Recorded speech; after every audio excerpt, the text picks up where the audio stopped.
Well, it's another day in which I work on the roof.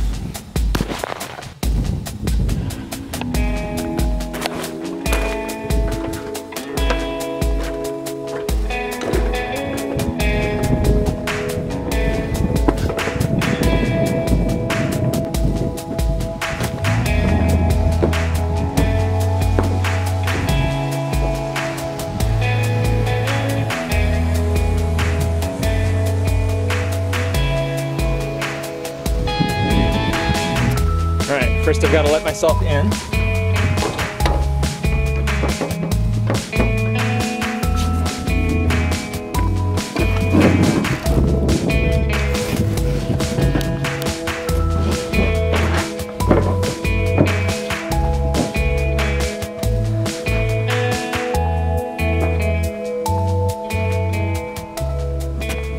Well, this may not look like much to some of you, and to others of you who have seen the progress, it's come a long way.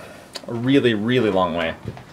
So I'm now standing in a place that was, if I can find the peak, it was about this high, slightly higher than my belt line. And that was the highest that our house went. We didn't have a third story, we just had a roof. Just a typical framed, low-rise roof. It was shallow, was easy to get on, but that was the end of the list of benefits. Now we have a roof that is actually usable. Not only that, it looks amazing. Honestly, I love it. Our goal in making this roof line the way it is, as steep as it is, was entirely due to the fact that most older homes, like ours, that had this typical Western farmhouse style, they typically had quite steep roofs. And we rented a book, and in fact we eventually bought the book. It's called Getting Your House Right, and it talks about different housing styles and why they were done that way historically. You know, from things such as angles of roofs that were appropriate for time periods, and they were all based on spatial relationships that people figured out from the times of the ancient Romans. So they utilized these same things to create very beautiful and very harmonious buildings. A lot of the relationships are based on the human body. You know, where we have, you know, a long arm, and then it goes to a shorter hand, and then it's finished off with smaller fingers. You know, things like that, and they actually are very similar to the relationships in the measurements of the human body. Very interesting stuff. Anyway, you can look into that. So we wanted very much to be authentic to a true 1890s era house. And we changed a few things about it. This house wasn't originally 3 stories tall, but it also wasn't originally reinforced concrete either. So we've taken those same ratios. That's what it is. Taking those same ratios that make an old house look old, and we've modernized it just a bit. And I wouldn't even say that the things we've done are modern. We've just strengthened them and changed them to our own preferences. You know, we wanted a 3rd story. We thought it'd be really fun to have more space in our house. And of course, I've talked a lot about it in other videos about why we've done concrete for the lower stories, and you know, we're working on it. We're going to get up this high eventually. You know, the strength and aspects of thermal solidarity, basically. You know, the house stays warm and cool the way we want it, instead of just changing every time the door opens. So anyhow, we are up in this 3rd story, which is not concrete at all. Although, I'll just share with you guys, I wouldn't mind it if it was. There are roofs out there made out of concrete, so it is possible. So who knows, maybe someday in our future. But for the moment, I'm just trying to get gable end walls put up. So I've used these 2x6s. I notched them out and pre-drilled the nails, which works beautifully. I love pre-drilling for nails. It just makes life so much easier.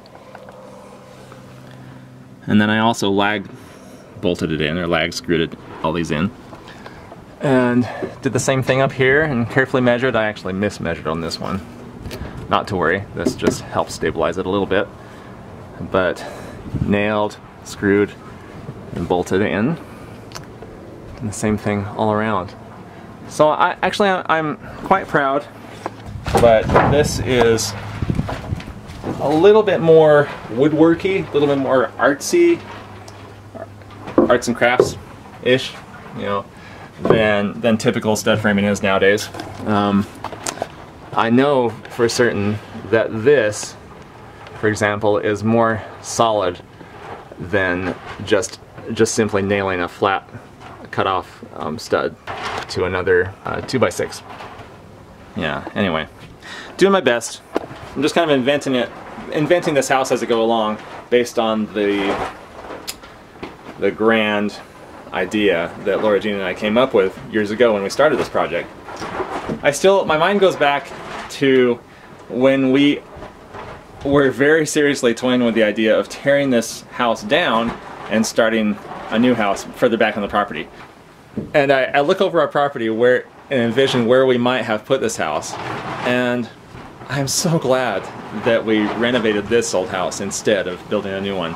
Not only did this decision save us thousands, or probably even tens of thousands of dollars in fees, and you know, having a new septic tank and building fees, you know, other code regulatory type of things associated with it. Basically just taxes in the form of fees is what it is, in my opinion. Sorry, this is one of the reasons that I'm up here, trying to eliminate this sound that keeps us up at night when the wind blows at nighttime. So not only did it save us a ton of money to rebuild this house rather than build a brand new one, but I feel like it was a great exercise in staying true to our past and to the people who have put so much effort into making where we live the way it is. I think they cared more about people back then, about the future, and I want to be that way. I also want to care for my past. In other words, even though I didn't know the people who made this house, I feel I owe something to them to respect and improve what they did, rather than just say, oh, I can do it better, or modern society can do this better, and I just tear it down, and with no thought to all the effort that they put in, by hand no less. Because this house is over 100 years old now, over 110 years? I don't know, 112 even. Either by horse and cart, or oxen, or just by rolling them in with a stick, they built the foundation and footing of this house with big boulders. And I got those foundation boulders out myself, by hand. Did not use a tractor or a winch or anything like that. It was a challenge to myself to see if I could do it, see if I had the strength. Granted, I know a time machine will never take me back to the 1890s, and so I'll never be tested in that. But I would like to think that I could hold my own against the strength and you know, tenacity that those people had. So not only is it's just a bit of a way for me to prove to myself that I can do certain things, but you know, I just really like having something to guide me, this house, in other words, the existing house, and seeing if I can just make it, just almost put myself in that time period and make my own version of that old antique, old traditional, very beautiful style that I and Lorajean love so much. So that's what our house is all about. I'm gonna get going on it.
Okay, well I'm down in the studio now. I've had to recharge the camera battery, and it's also gotten pretty dark outside. So I thought I'd bring you in here to see what I was working on yesterday.